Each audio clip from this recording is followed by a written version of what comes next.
Good morning, everyone, and welcome to our webinar dedicated to reporting on your data from your smart grids.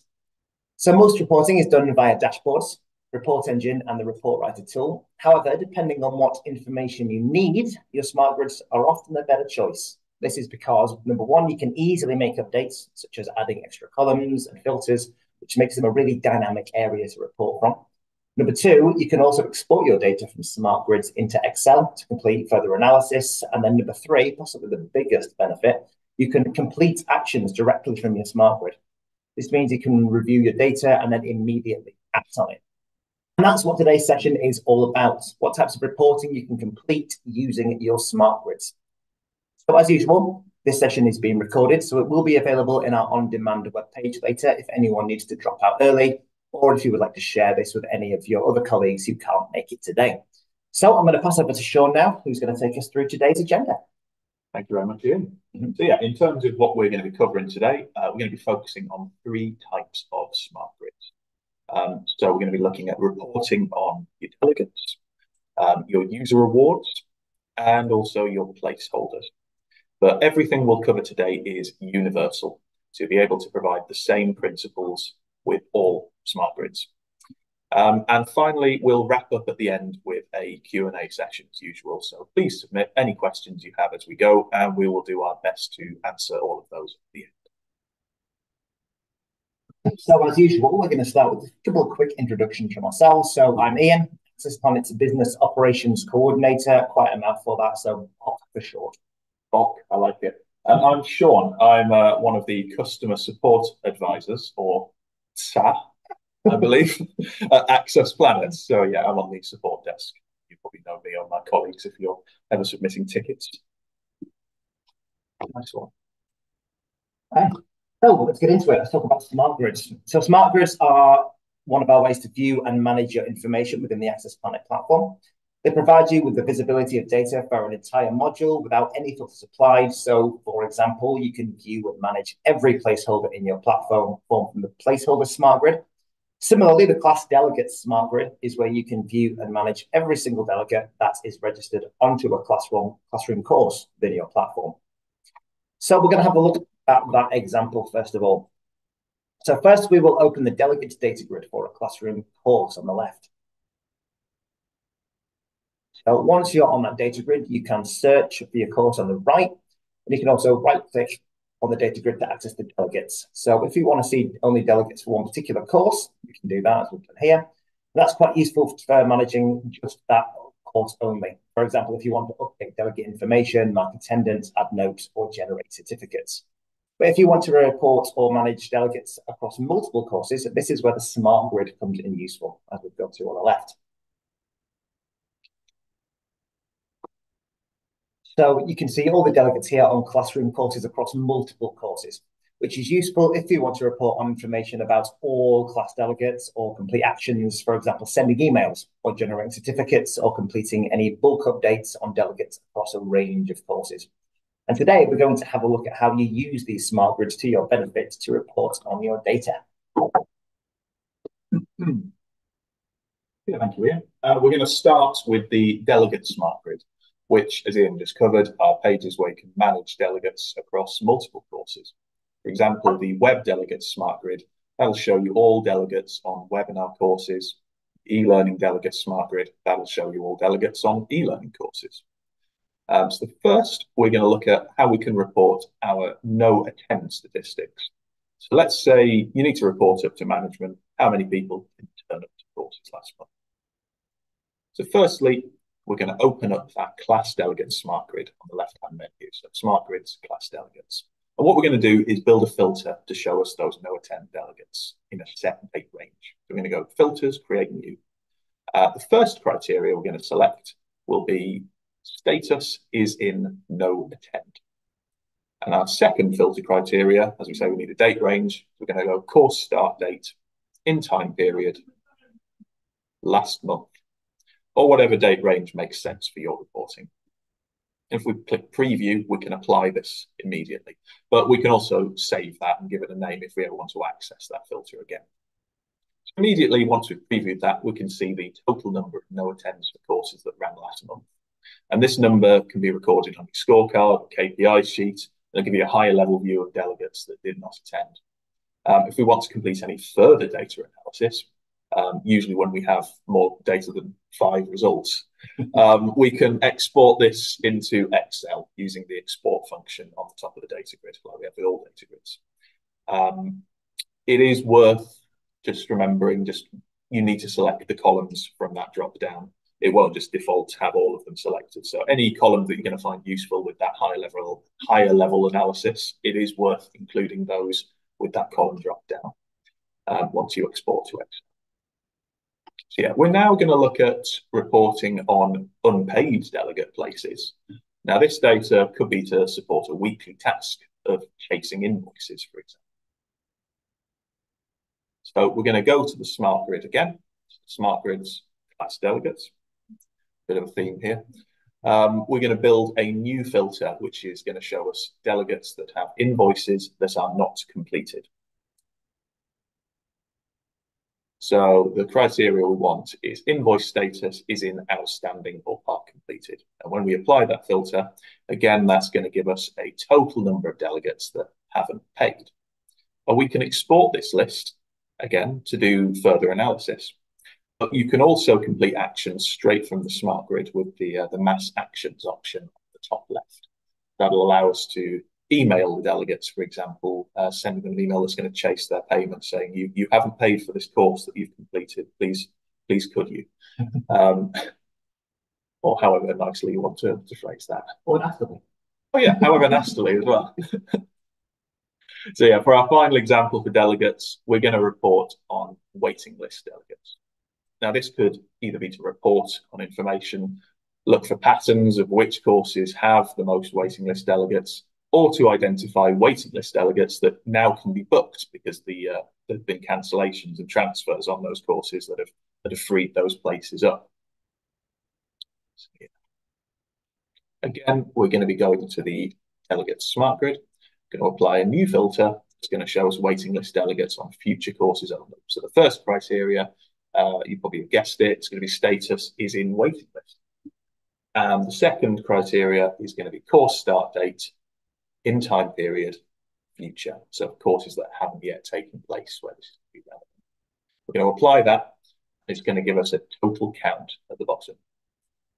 I'm going to add another column into this smart grid now that's going to show us how many spaces are left on the course, because we only want those courses that have spaces remaining. And then we're going to update our filter that's going to show us courses that have spaces available. So the extra criteria we're going to select is spaces left. Type that in there and select it. Greater than or equal to 1. And then we're going to preview that. Now we can see all delegates that are on a waiting list on a future course that has spaces available. Now we can use this data to decide ultimately if we're going to promote any of these delegates to booked, or alternatively, if we're going to email them to find out if they're still interested in a course place. You know, some people might just be sat there on a waiting list without knowing. So there you go. Might come as a surprise to them that they've been promoted. So sometimes it's a good thing to message them. Yeah. Nice one. And there we've covered did not attend, statistics, unpaid delegate places, and waiting list delegates. There we go. Ian's going to take us through the next section. Imagine, thank you very much, Sean. So we're going to move on now to the User Awards Smart Grid. So the User Awards Smart Grid, difficult to say apparently, is where you can view and manage records of users being targeted for or who have completed awards. What this grid shows you is a complete overview of awards linked to course completion, which gives you a clear view of progress. And it's very useful for tracking compliance. So, for example, ensuring your users are on track with their required training and for their certifications as well. So here we can see example user awards, whether they're completed or targeted, when they're completed, and also if they have an expiry date. The first thing we're going to have a look at reporting on is upcoming award expirations. So if compliance is really important to your business and your processes, and you need to make sure that none of your users have expired awards for their role, this is a really good way to report on that. So first of all, we're going to open up the User Awards Smart Grid. And we're going to apply a filter to see only the user awards that have an upcoming expiry date. So Our filter criteria this time is going to be expiry date, period, next 30 days. So we could also add in another filter criteria to make sure we're only reporting on users that are active. So we'll add an extra filter for user status is in active and locked. So once we apply that filter, we can see there's only two results. We can view it, or we can also save it for later if that's going to be something useful going forward. So now we're only seeing the users that have the upcoming expiry, and there's two additional columns I want to add into this for my reporting, and that's renewed and renewing. So what these are going to show us is whether the user has already completed a course that gives them this award, or if they're already booked onto a course that's going to give them this award. So now we know whether we need to chase these people to rebook or whether we don't need to. Again, once we've got our data, we can export this out to complete more analysis in Excel if that will be useful.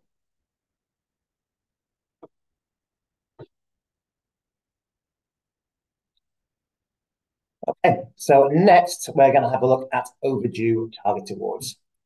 So once again, starting from the user awards smart grid, we want to display user awards that are targeted and that the target date is in the past. So the first filter criteria is going to be user award status is in target. And then the second criteria will be target date in the period of the past. We could apply more filters like user status filter here too if we wanted to. But at this point, we're just going to apply our filter and we can see we've only got 3. We can chase them by getting them selected using the mass select at the top left grid. And then we can use the email option from the mass actions area as well if we want to email them and chase them up. However nastily or nastily you want. It depends how many times you've had to chase them.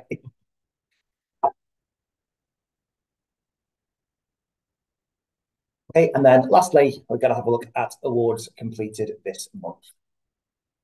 So again, from the user awards smart grid, the filter this time is going to see user awards were completed last month. So the first filter criteria will be user award status is in completed, and the second one, the completed, is in the last month. So we'll apply that filter, and we'll see there are 4 delegates. So we can review the list to see what awards our users were completed last month, or again, we can export that information into Excel for more advanced analyzing if we need to. Okay, I'm going to pass back over to Sean. So the final smart grid we're going to report from today is the placeholder smart grid. Now, this page is where you can view and manage every placeholder in your platform. So first, let's have a look at how we can report on placeholders per customer. Now, this would be when you need to provide an overview to that customer of their active placeholder bookings and their statuses. So yeah, first of all, we're going to go to the placeholder smart grid. And we're going to make sure to have the owner name selected as a column, and Handley is already there. We're going to also add the owner ID column just with that column selected. So find owner ID, select it, and hit apply. Now let's filter this smart grid. We only want to see placeholders for a specific customer. Here we go. We only want, for example, customers in the account Absher, Hackett, and Dare. And there we go. We're going to preview that, and we're also going to filter for active placeholders, which is going to remove any transferred or cancelled placeholders. Apply that again. And there we can see just the active placeholders for one customer only. And as we did with the previous examples, you can export that. You can use the mass actions. So yeah, we can export that. And next thing we're going to look at is how we can report on placeholders that need delegates assigning to them. Depending on your processes, your filters will change with this. So some training companies must have the names of the delegates before the course. Other training companies might collect them on the same day. So yeah, we're still in the placeholders smart grid page. We're going to make sure we've got the unused places column included. In this example, we only wish to see placeholders for courses in the past that still have unused places on them.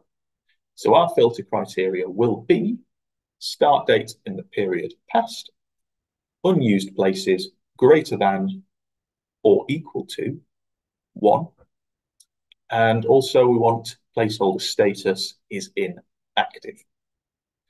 So we're going to apply that filter, and we can feed back to our team that there have been 12 placeholders that need names assigning to them. And finally, we're going to be looking at cancelled placeholders. Now, this could be when you're looking for trends, for example, courses that have a lot of cancellations, or customers that make a lot of cancellations, or if you just need to report a number for how many cancelled placeholders we've had for courses last month, for example. So from that same placeholder smart grid, we're going to start by reporting on cancelled placeholders for courses this year. So you open up the filter, create new, and the criteria that we want in our filter is going to be status is in cancelled, and we want start date period this year. We apply that with the preview, we can see that there have been 4 cancelled placeholders this year. And we can sort our data then by clicking on the columns to look for patterns in those 4 results. So clicking on the owner ID will sort placeholders by customer. Clicking on the course template ID will sort placeholders by course offering. Of course, if you have a high volume of data, eyeballing the results isn't going to be effective. So yeah, you could export that information to Excel and complete your further analysis in there. Again, not for this example, there's 4 of them. Eyeballing is probably going to be pretty effective. But yeah, if for instance, you've got loads, you would want to have that higher level analysis. So that's where Excel comes in and our export functionality. So yeah, we've looked at placeholders per customer, we've looked at unused places on future courses, and we've looked at cancelled placeholders. Great, thanks, John. So before we move into the Q&A, here is a little recap of today's session. So we looked at reporting on data grids, delegate data, in the delegate smart grids. This included did not attend statistics, unpaid delegate places, waiting list delegates, and unmarked attendance. We then had a look at reporting on user awards, which included upcoming award expirations, expired awards, overdue target awards, and awards completed this month. And then finally, we looked at the placeholder smart grid and how you can use this to report on placeholders per customer, unused places on future courses, and cancelled placeholders. Of course, there's much more you can report on using these smart grids, but hopefully what we've shown you today has given you a little bit of food for thought. So let's move into the Q&A. So over to you. Do you have any questions for us? And while they come in, we've got a couple of common questions we do get asked about smart grids. So just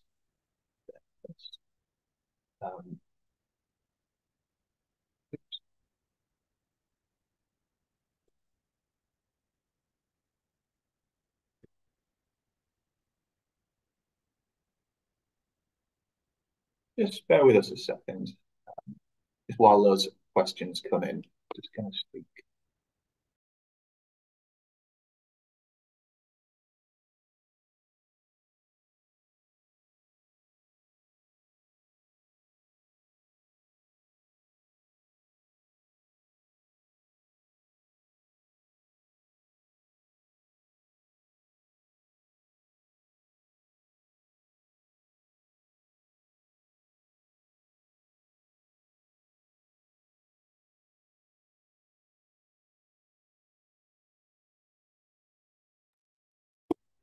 Okay, looks like we've absolutely filled your brains because we've got no questions coming in today, which is absolutely fine. But of course, if you have any questions, you know where to reach us. So we're going to have a look at our upcoming events before we let you all go. So here are the free webinars we have coming up for you over the next few weeks. So first of all, we have Getting the Most Out of Your Checkout Basket with Hannah and Jenna. That's going to be taking place on Tuesday, the 29th of October, 2 o'clock. We're then going to go through getting organised using tasks, notes and dashboards. That's with our CSM Jack, which is going to be on the 14th of November at 10 a.m. And then finally, we have must-have data grid filters. That's going to be with Jenna and Frank on the 26th of November at 2 p.m. And of course, if you want anything custom for your team, you can always let us know at customersuccess@accessplanet.com. And if it's just an inquiry, let us know what you're thinking and we'll do our best to help. If you want to join any of these webinars, access the website or scan the QR code up the screen, or alternatively, you can access the booking links for these through your customer hub. Thank you so much, guys, for taking the time to join the session today. I really hope you found it useful. We both do. If you have any questions that you'd like support with when it comes to reporting on smart grids, please get in touch with us on the support desk via the support portal or by calling the support line. And I can do my phone voice here. Please call us on 01524 389 841 and we'll be able to support you. It's a beautiful phone voice, Sean. Thank you so much. Thank you. Thank you. Over the years. Right, thanks everyone for attending. Bye for now. Bye-bye.